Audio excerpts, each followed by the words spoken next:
Oh, okay. So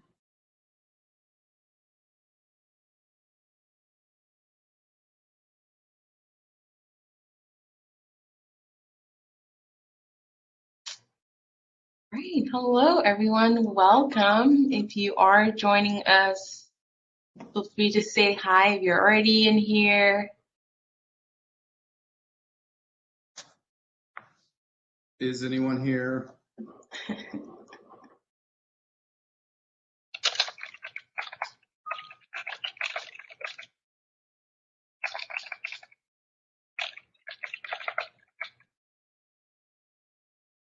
Hello, hello. Maybe they're gonna start joining soon. It's the session after lunch, so we know how it is.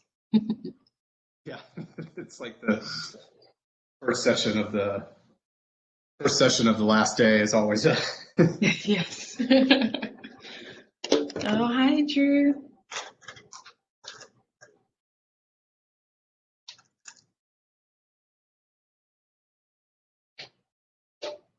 Hello, welcome.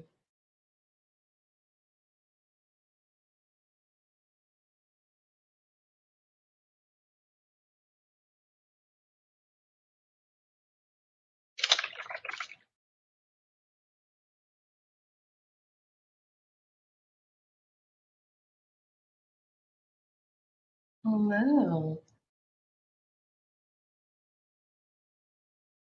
We'll give it just a few more minutes to allow some more people to join.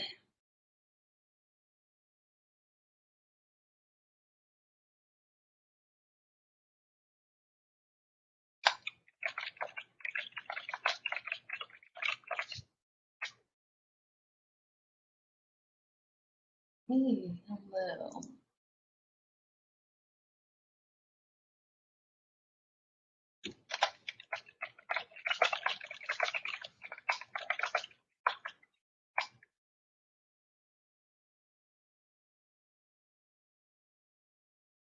Drew, how did you all hold up facilities-wise out there at Texas Tech?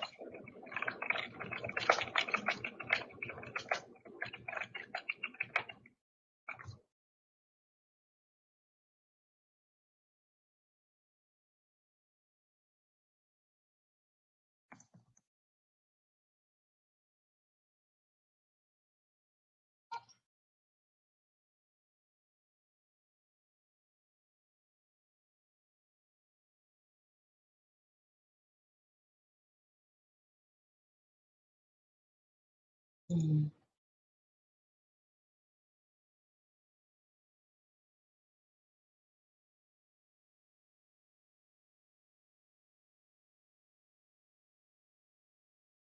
All right, I think, Well, do we want to go ahead and get started? yes, I think we can.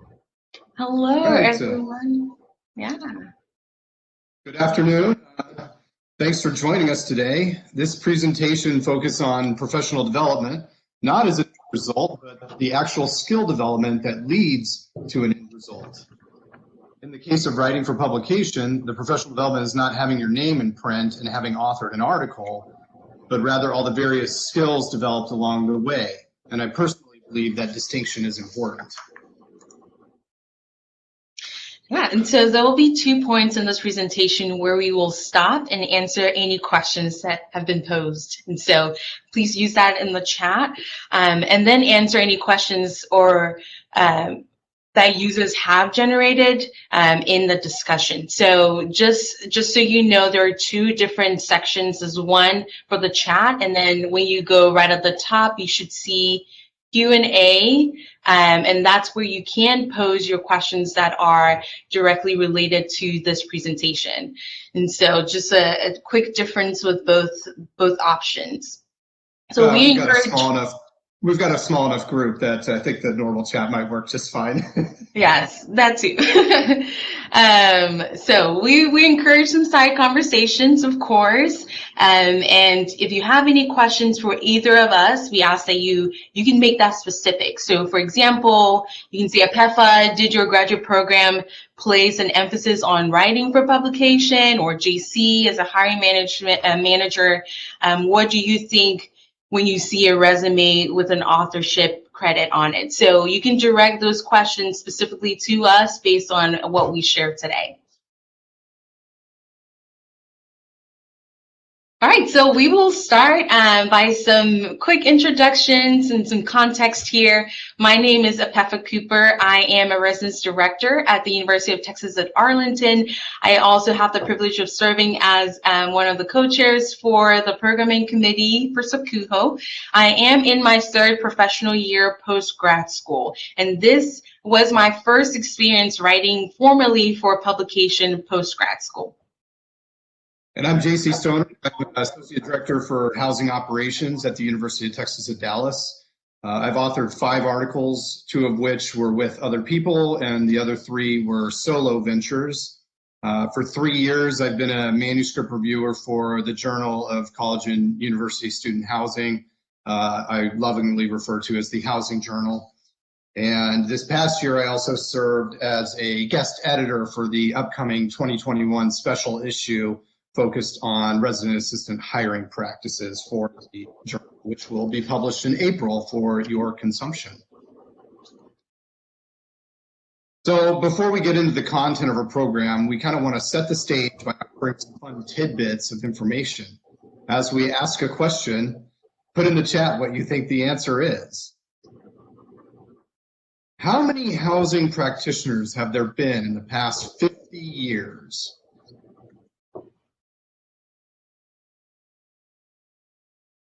Any guesses?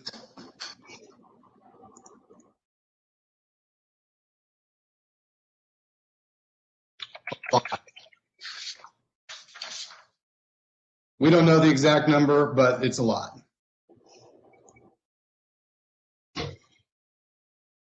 All right. Sorry about that. So second question, how many of them were published in the Housing Journal? Curious to your response. Now, I want to acknowledge there is there's a lag, and so there may be times where we'll try and wait a while before we move on, but we recognize that there is a lag between what you all see and how we present. So we'll try and acknowledge that. So the question here is, how many of them were published in the Housing Journal?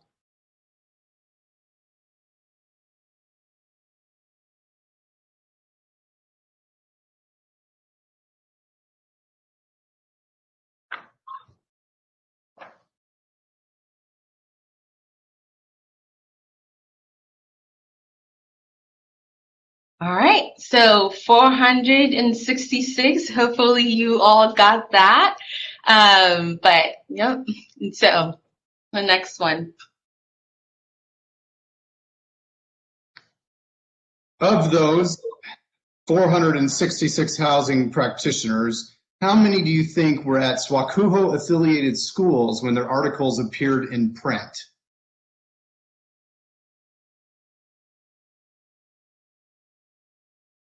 There were only 20 from the SWACUHO region. That's not a lot. Now in this next part, we're actually going to ask questions by state.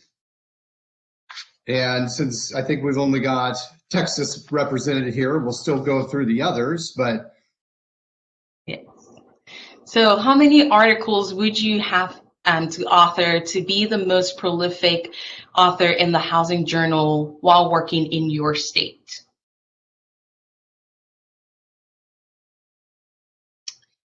And we'll start with Arkansas. Sorry, I jumped it. So, all right. So 2 for Arkansas. Okay. So how about Oklahoma? Any guesses? Y'all are close. So if our questions are matching, then I think we're seeing your responses a little bit after when we ask them, and so, or when we show you all the answers. So I think y'all are really close. And so then the last one would be Texas. And Drew, your answer of 5 for Texas was almost correct. You would need articles to be the most prolific Texas author of all time in the Housing Journal. So what's the point? Skills are like capital. They have the most value when scarce. There aren't a whole lot of practitioners publishing. In fact, the proportion of practitioners being published in the journal, the Housing Journal, has declined each decade for the past 50 years since it first started. Therefore, writing for publication provides a tangible demonstration of various skills needed to accomplish something nearly nobody else has done. And sure, it's nice to see your name in print, but the skill development benefits of writing for publication far outweigh the extra category on your resume that very few housing practitioners have. That's what we're talking about today. So by the end of this presentation, we hope you have changed in a meaningful way in not only understanding the skills necessary to write for publication, but also how those skills are important for general professional growth. And whether in an official development plan or self-guided personal efforts, how you can intentionally grow professionally in these areas. I personally think there's great value in writing for publication. I wish more practitioners were publishing. The reason they aren't, it's that commonly understood challenge practitioners face with engaging with the overall assessment, evaluation, and research competency. I don't have time, and I don't know how. Put another way, they don't have confidence and they don't have command. I've always wanted to put together a series of professional development sessions that sequence together with the end result being a new publication authored by new professionals. I've never gotten around to it because of changing jobs, responsibility shifts, personal article endeavors, and to completely honest, never really making it a priority. That all changed last October when a window of opportunity came along where the upcoming special issue of the Housing Journal was looking for an additional manuscript to round out the issue because one dropped out at the last minute. From ongoing conversations with APEFA, I knew she was interested in research and had an interest in writing for publication, so I pitched her an idea. Yeah, and I had an interest in potentially writing at the start of my professional career. However, another opportunity came involving the possibility of writing with other professionals. And although that was exciting at that time, I had to pass on that opportunity to focus on other professional development opportunities like becoming the programming chair. And at the time, and after that, when JC had reached out to me, I knew I was ready to grow professionally in this area and develop the skill of writing and dust off some old grad school writing to contribute to the field in this capacity. Only one problem was we only had 6 weeks. So while it wasn't going to be a full-scale, intentionally developed program like I'd always dreamed of, we could make it as developmental as possible given the time constraints. We met virtually about once a week, and in the final couple weeks, exchanged a whole lot of messages before the workday began. And as I've always said, the best self-directed professional development happens before 8 a.m. So this presentation is not about the content of our paper, but the process and the skills we developed along the way. We will talk about it a little bit throughout. However, for context, the article we wrote explored the personnel resources invested in hiring RAs. All right, so now that we've tabled, and before we dig into the meat and potatoes, we want to see if there's any questions posed thus far. And feel free to just put them in the general chat. Yes. And we'll wait for just a few minutes, and if we start in our questions, we'll answer them in the next question block.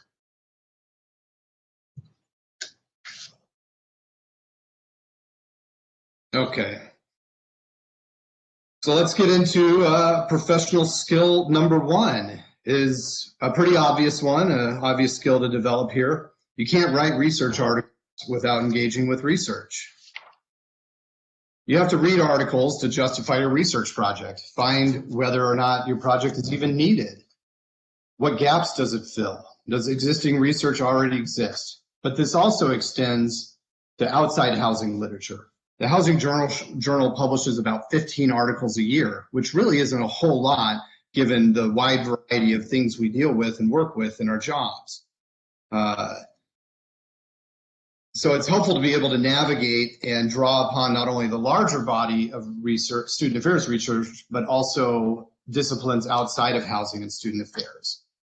In the papers I've published, I've personally drawn upon nursing, counseling, and even human resources literature.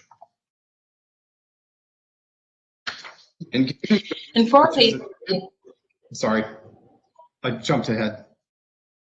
I was going to say engaging with research is an important skill to have, because if you ever plan to pitch an idea or a proposal, you will be more successful if you have evidence other than we shouldn't be doing what we've always been doing.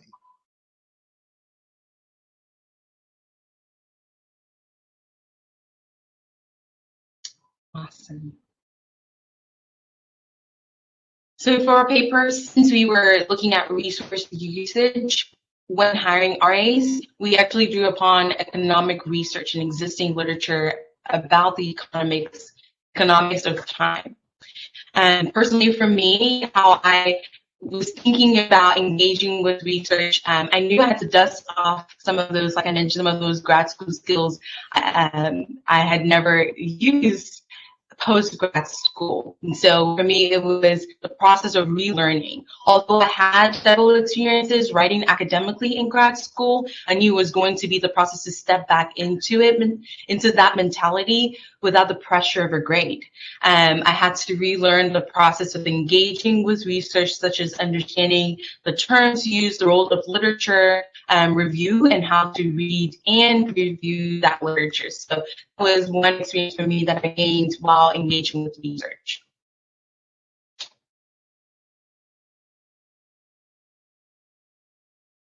So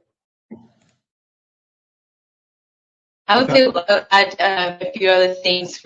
In our paper, we put not just in staff wages, but in the intrinsic costs, like the impact over time has on morale, quality of work, and staff anxiety, all of which are supported by research. It's pretty hard to justify adding new positions these days, but imagine if your proposal to add another staff position to your team not only talked about the dollars it would take in salaries and fringe benefits, but the other non-monetary value that will help your overall staff out. It would be handy to support any appeal to emotion with research to further support your long shot proposal. And that's one major way that we engaged with research in this experience. The second professional skill is also pretty obvious: general writing skills. Writing for publication is a whole different type of writing. While you don't have to write scholarly in every setting, it's another good tool to have in your arsenal. During this process, one of the biggest areas of growth for me professionally in this development process was in my writing. As I mentioned earlier, although grad school provided some experiences with writing, this process allowed me to sharpen those skills while understanding the entire research process. Throughout the process, I learned that every word needed to fight for its place on the page. Although the first few drafts provided a space to simply share my general thoughts, as we began to finalize our work, we had to come back again to tweak in a few things and adjust several points, allowing it to be more clear and polished. So first, my writing had to be direct and focused. This caused me to understand and to address concerns that were straight to the point and articulate them and what I wanted to say without all the fluff. And secondly, I also had to control the narrative. And so I gained a better understanding as a writer by constantly reflecting on what I wanted my readers to read. And so looking through how to rephrase certain parts of the content. And for me, I had some of the questions that were going through my mind as I was controlling the narrative as well. Will they skim through this part, or how do I want to draw their attention to this particular area? Another thing that I had also looked at in thinking through enhancing some of those writing skills is content versus delivery. So similar to controlling some of that narrative, writing also challenged me to think about what I wanted the content and how I actually wanted to deliver that in the article. And something that, again, although this presentation is heavily focused on writing for public transferable skills along the way that can be applied to other areas as a professional. Understanding the focus, concise, polished writing now has given me the opportunity to transfer that my professional career.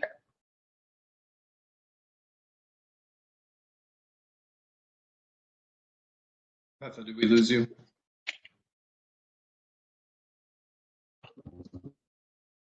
Can you hear me?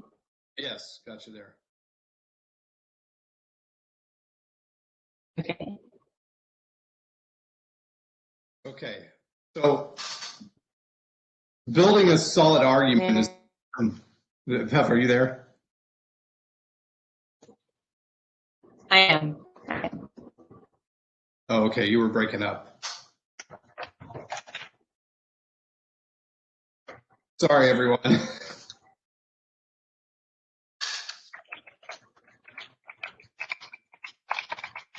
The last point is building a solid argument is an important skill to have. Pef had mentioned resumes and cover letters. I can't think of a more important place to be able to write well. Your cover letter is essentially building an argument for why a place should hire you, or at least advance you in their process. By tightening your language and making it direct and focused, you are maximizing the existing real estate on your application documents. Cover letters should control the attention of the hiring manager audience, and each word should deliver exactly what you want. The same is true of proposals for new initiatives. Rambling proposals go nowhere fast.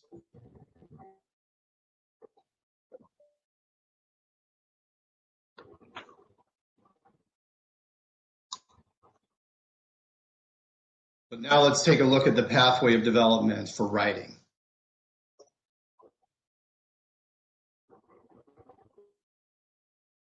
If you're looking for a pathway or sequence of development, let's start with our basic writing.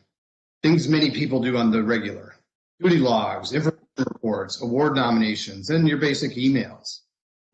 Back when I supervised RAs or had RAs in my supervisor umbrella, I would always my mind would be blown when I had to follow up about how terrible somebody writes their duty logs. And I could scare them with, oh, let's get subpoenaed, or this is an official document. But I always found more success with the developmental side of things. It was like, oh, you want to be there? What do you think charting is? Like building duty logs that are good and concise and well with good information will be supporting the skill you want to develop of good charting. The same with counseling records. Do well on this thing, and then you can do well on more advanced things.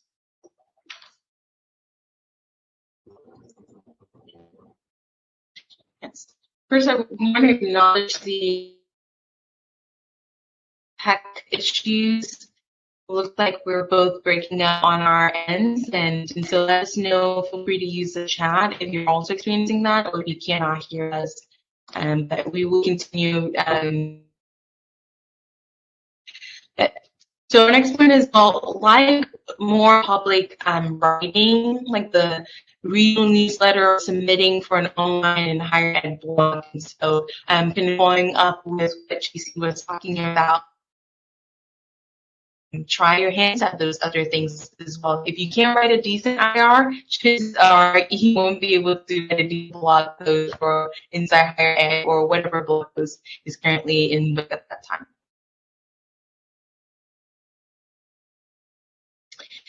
Secondly, do that well, and then maybe you'll be ready to take the next step in formal writing where you're demanding and controlling the attention of your audience in a more profound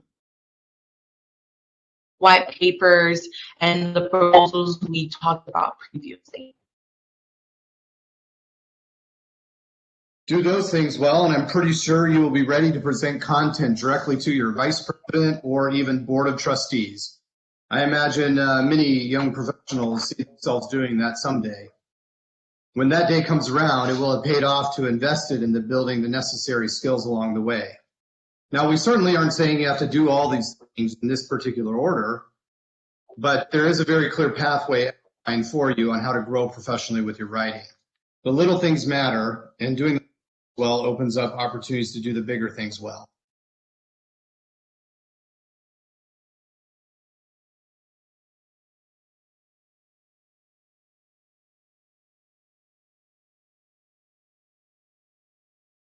Next skill that we're going to talk about. Oh, actually, I think I skipped ahead. I apologize.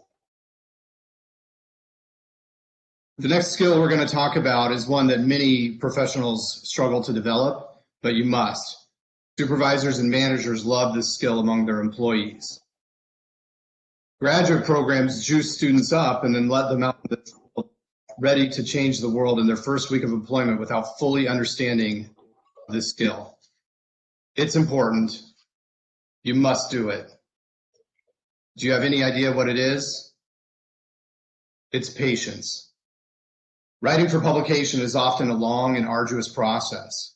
Don't expect to wake up one morning and be like, cool, by the end of the semester, I'm going to have my name in print. I don't care how motivated or dedicated you are, it takes time.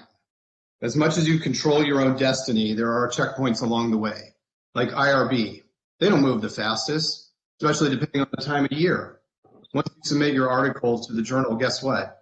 You are waiting on your to review it, and 4 to 6 weeks later, they'll give you feedback, and then you update, and they give feedback 4 to 6 more weeks later.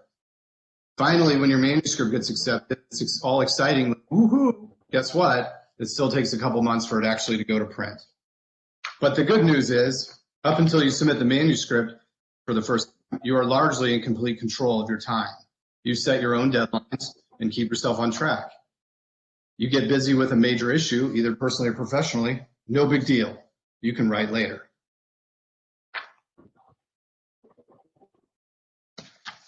For context, there's an article I've been working on since 2016 that I could have gotten out in 2018 had I had my act together, but such is life.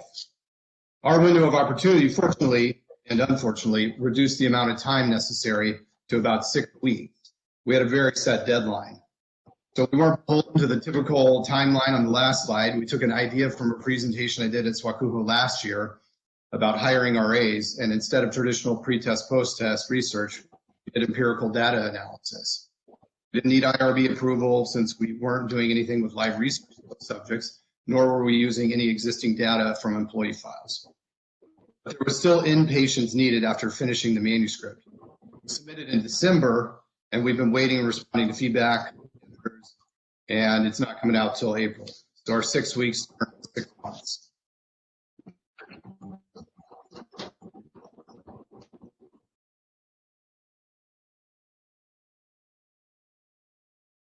And patients while writing for publication. And I'm going to go through just different ways that those patients were seen in the different opportunities. I'll start with patients with opportunities. So one of the things that I really had to take note of was just understanding as a professional that organization at the right time, and which one I was going to take advantage of. And so, of course, I have to say no to certain opportunities and say yes to certain ones. However, one of the things that I had to not being afraid to say no, and now knowing that when I know that another opportunity like this may not present itself. So taking advantage of those times, those opportunities in the moment to say yes. the first few things JC had to do was explain the potential timeline and the role of patients in the process. So while it was easy to grasp and understand at the time, I had to frequently when I would either get anxious about the pending deadline or the fact that the final date seemed so far away. Our conversations about patients was a reminder to me to slow down and take a few minutes to assess and reevaluate this particular skill. And then also patience in writing. We briefly discussed the role of writing as a professional skill. However, in relation to patience, this was mostly evident in articulating the ideas and the content of the article. When we first started writing, I honestly thought we will be completely done within 3 weeks. Yeah, no, that didn't happen. Obviously, one thing that made it different from the grad school experience was the skill I had to discuss through patients. Yes, we knew we had a deadline, but I also knew this was an official writing and not just for a grade, and I knew I had to take my time to do it. And then also patience in the waiting. So as mentioned,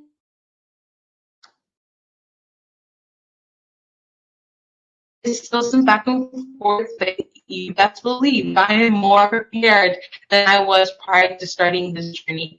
It is just a skill I have to reflect on when I catch myself asking JC, when did they say they'll be out again? Or when can we expect the next move, this or that? So this has really taught me a lot about patience.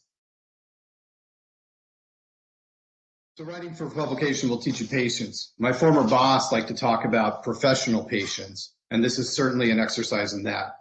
If you demonstrate with this process, you certainly can be patient with other projects, long-term planning, goal setting, and also just grinding it out over time. That's a skill worth talking about in an interview. The other career benefit is having patience with other people's priorities. I'm always thinking, how long does it really take to drop a Word document into the template for the journal? I wouldn't think that long, but it seems to take forever. But I always have to stop and remember the people responsible for that also have other responsibilities and have other priorities. Everything's pretty much done now, but we're still not going to see the issue till April. Yep, that's the way it goes. So it's a real lesson also in understanding and respecting other people's priorities. I'm sure many of us can relate to that feeling where it's like, I've done my part, now it's sitting on somebody else's desk, just sitting and sitting and sitting. Our next skill is demonstrating confidence. You hear a lot of talk about imposter syndrome these days. Academia certainly reinforces that idea with faculty sitting in their ivory towers, jonesing to get published in top-tier journals with cutting-edge and groundbreaking research. I'm no scholar. I can't do research like them. That's nonsense. It isn't easy to see yourself as a scholar, and one of those reasons is because there aren't a whole lot of practicing scholars out there to show you how it can be done. You can't see yourself there. It takes a certain level of confidence to try and even envision yourself in that scholarship circle. It takes a certain level of confidence to get declined from a journal and then resubmit to another. It takes a certain level of confidence to say, I belong in that circle.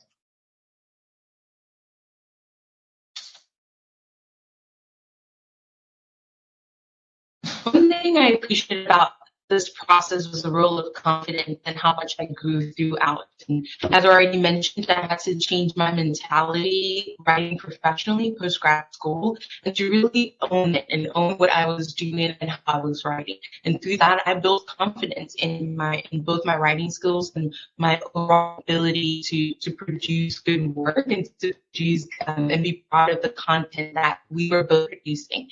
And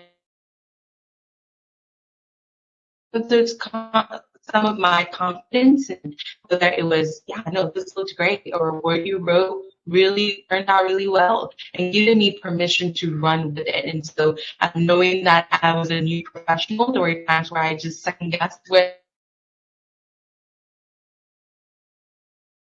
this makes sense, let's work on this a little bit, or let's tweak this a little bit.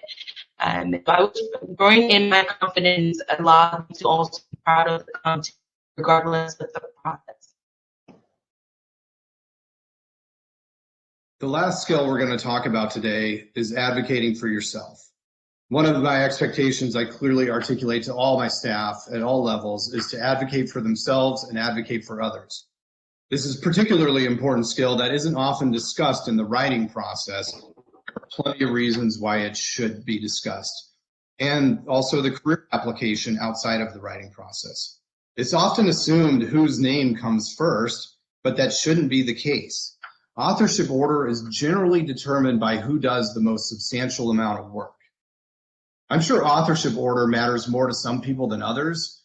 I tend to lean towards people deserve the recognition they earn. That's where the politicking comes in. There are so many factors that play into authorship order if there isn't an intentional conversation about it when the project is complete. There's things like authority levels and who wrote which section and which section people perceive to be most important. If there's not a venue to discuss that order, then people might feel disgruntled later on if they felt like I really did a lot more work and don't feel like my name appeared where it should have. So I figured that because I think this is important, I figured this was a perfect opportunity to have this conversation with Apetha.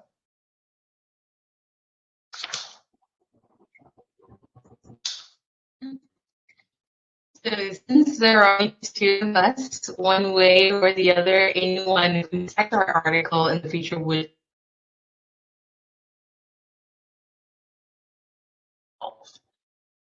before we begin writing or did any of the work at all, even when we were all done writing, we will talk about who is going to be the first author. And I was interestingly, at that time, it was a no-brainer for me. I had this mentality that JC was going to be the first author, of course, because of his experience and his expertise. And it was clear came time to articulating my contributions, I was ready and confident and proud to advocate for myself. Yes, we both did some of the work and we both did really beneficial to the entire process and our view of each other as professional colleagues. We valued each other's work and we were proud. Was this conversation awkward, and will this be awkward for you? Absolutely, but very necessary anyway. This exercise will reflect on my direct contributions and make a pitch for why those contributions mattered. As a little tidbit, under new APA 7 guidelines, and yes, I'm kind of an APA snob, if there are more than two authors, the only place whose the other author's names will appear is on the reference page, because under APA 7, even the first instance of that citation, it's only the first author et al. So we'll take a minute here, and actually, based on some of the tech issues and lag, we'll just save questions to the end, and we'll rock and roll. Just you can keep dropping them in, a question if you got them. So we'll talk about our other benefits to the career trajectory. First, writing for publication gives you a concrete deliverable, but you can also pick topics to write about that aren't in your direct area of responsibility. I wrote an article about course-specific academic support initiatives when I wasn't over academic support programming. I wrote an article about RE recruitment scores after I no longer oversaw RE recruitment. And heck, Apetha and I's article is also about RE recruitment, and I don't even have REs in my supervisory umbrella anymore. Apetha is the chair of her department's RE training committee, not the RE recruitment committee. So now she's got a pretty decent talking point for her cover letter or in an interview about being chair of the training committee. And what's that? A published article about maximizing staff resources when selecting RAs. where before she would have just said, I'm responsible for selecting an RA staff through the process other people have designed.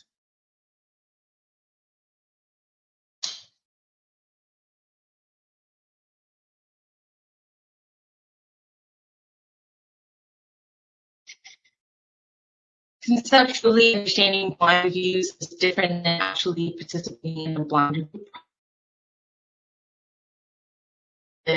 To talk about here is more of the fact that this year we actually did a blind process for our during the programming committee when we're choosing proposals, and that was an experience that I know when you look at writing for publication, that's something that you also have to think about.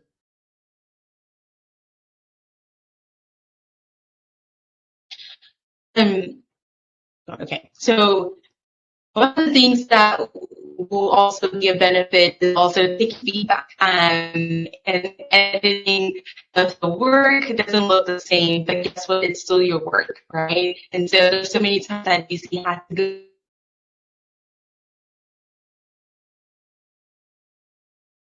go my work, and that was something that I needed to be proud of.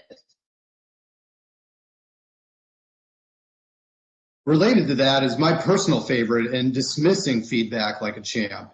If you don't like like a comment or a suggestion a reviewer made on your work, dismiss it, but do so with rationale and justification. This is important to have in your arsenal when you're attempting to push through ideas in your professional work or proposals, or you want to try new things in your department. Or if you get challenged on something you have designed or built, being able to respond appropriately and counteract and still continue to push your idea forward is a good skill to have. A couple of years ago, I did a presentation at SWACUA about activating and fostering the weak and dormant ties in your network. When you publish an article, your network will expand the number of weak and dormant ties while also expanding the diversity of your network. I've been contacted by 3 people in the medical field about research on burnout and mattering I've done. I've been contacted by a couple higher ed grad students who read something I wrote and wanted to talk more about it. And recently, or most recently, a person from the Pacific Northwest. But it's kind of neat because these are people that I don't have direct contact with, but we've kind of maintained a little bit of a relationship and have expanded my network and into the medical field, apparently.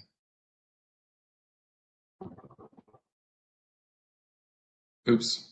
Yeah, sorry, I got off on the questions earlier, my bad.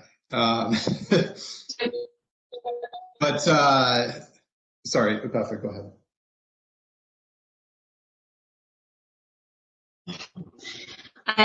So now that we have articulated the professional development growth associated with writing for publication, you might ask yourself, now what? How do I begin? That's the hard part. And we don't have a roadmap for you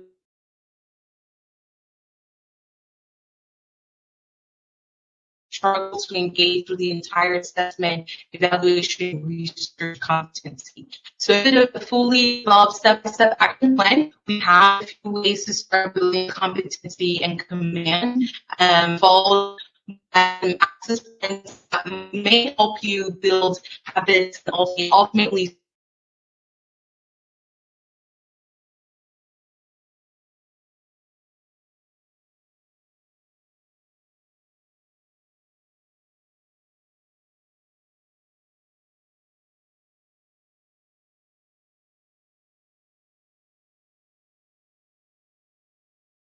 Pata? can you also hear us? Okay, we got you. You're back. So, okay, I'm back. Yes. our first set of action items focus on what the chair of my doctoral program said to us on the very first day, and that is, all you're doing is entering the conversation. Research is about entering the conversation. My take on this is you engage with the conversation and participate in the conversation. Eventually, you're going to be at the place where you can direct and control the conversation through your own writing. For example, there's a large practitioner-based conversation, literal conversation, all the time about the best way to hire RAs. Just go to any in-person housing conference, hotel, bar, and ask, what do you think about group process? Or do you grade resumes? but there's a smaller scholarly conversation going on in the literature and you have to research about this conversation. That's the conversation you might want to end. The first place you start is just by reading articles about RA hiring or whatever topic. Engage with scholarship articles. Increase your knowledge base. This serves multiple purposes. It engages you with research, makes you more comfortable with reading literature, familiarizes yourself with writing styles and research methods. I wrote a newsletter article several years ago when I was chair of the research committee and suggested to everyone to read one article a month, just one article every month. That breaks down to about 2 paragraphs a day. If you had started doing this at last year's conference, you would have read 12 articles since then and probably would have made you the most well-read person at your next staff meeting. Those of you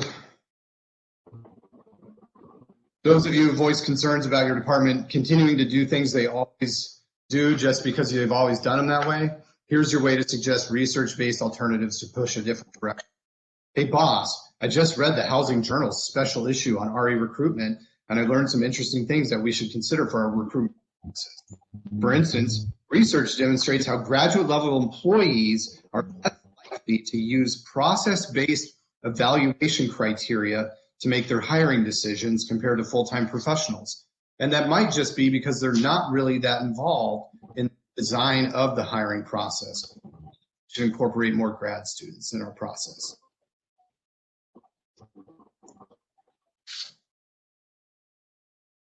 This is one of my favorites. Write to authors. You read something, go ahead and write to them. And it doesn't have to be big. Just tell them, hey, I read your article.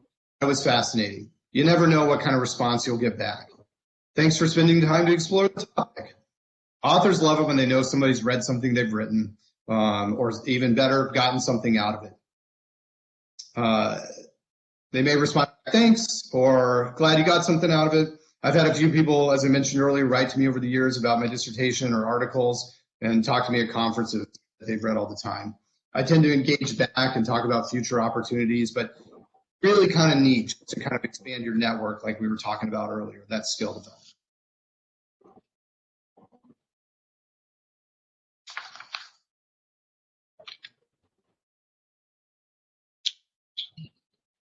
Next started is to write a newsletter article. The skill development of writing. Step 2 is public writing.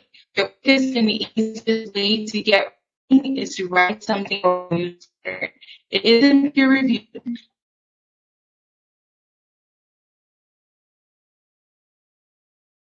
It's low stakes but high impact, and maybe it will build confidence to have a newsletter article published to set you up for writing a formal piece.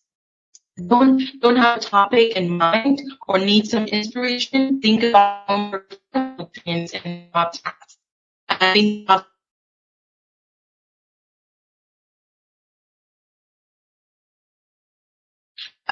don't be afraid if that was written last month. Your words and ideas are all, and colleagues also want to hear from you.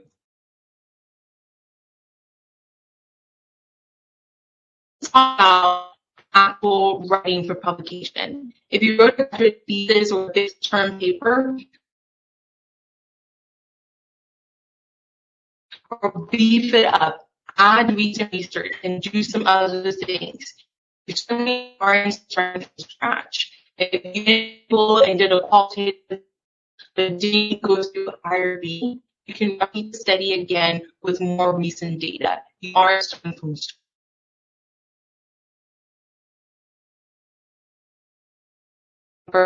That's also a pretty good script. Faculty love adding other lines to their CV, especially if they don't have to do the heavy lifting. We are really big the theoretical application of their research, but typically fall short on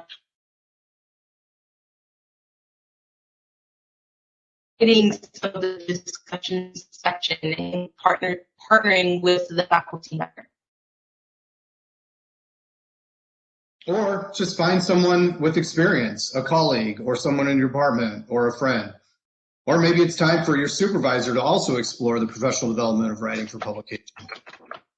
Writing an article wasn't a new thing for me. but I also grew by helping Apefa write her first article. So there's a professional growth all around. Remember, they don't even have to be in the same department, institution, or state.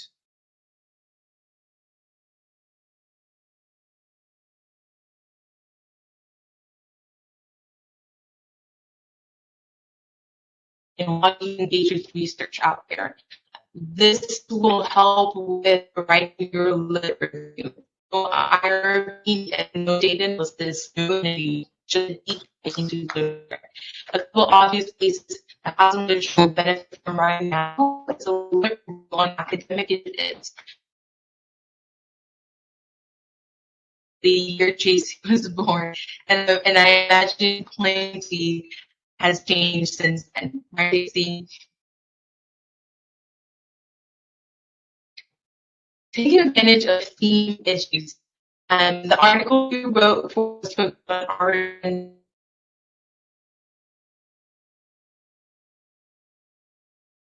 because the idea was given to us. This also helps that they provide dedicated times, which can be a blessing and a curse. This first article was in a special issue, so then nearly half the authors in the upcoming special issue are first authors, including myself.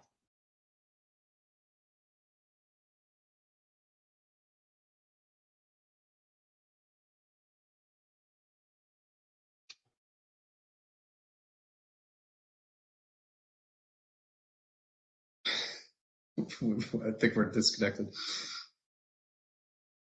And then just go for it. Just go for it. What's the worst that could happen? You write something and do what you can with it, and you still develop the skills. So that's the end of our program, and appreciate those of you who stuck around through the tech issues and any aggravation tax of the jumpy, garbled connection issues. We do appreciate it.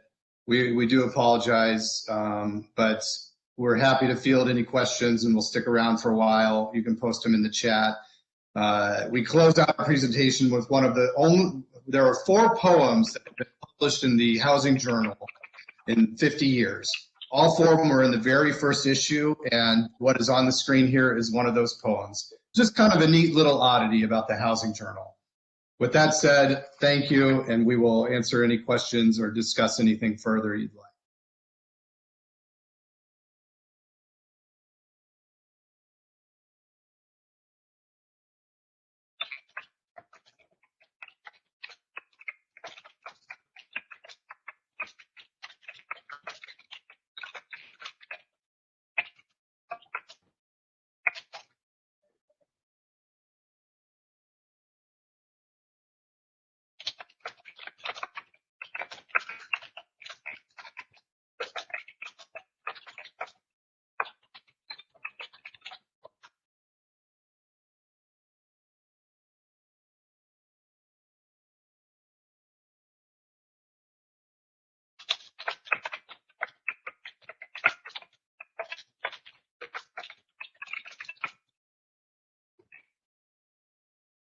Okay, I don't think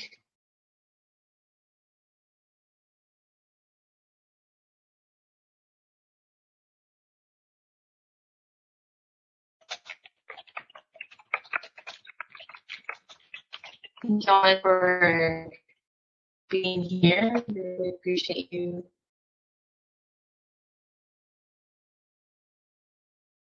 Feel free to give us some feedback. I'll put the evaluation in the chat and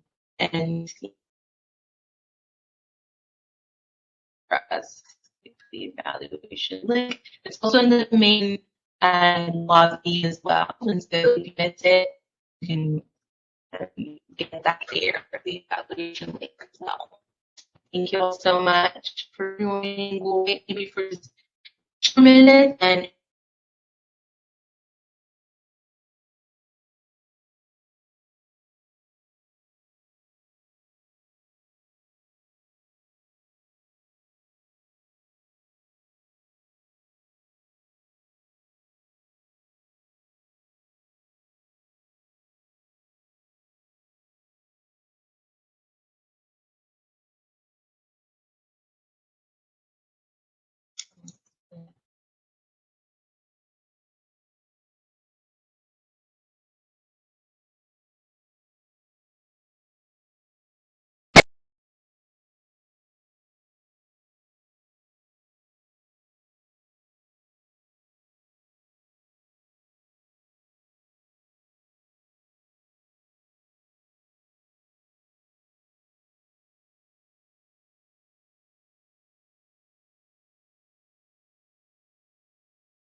Thank you all for joining us. I hope everyone has a good rest of the day. And I think Drew has to probably leave early to in the next roundtable session. So, all right, everyone.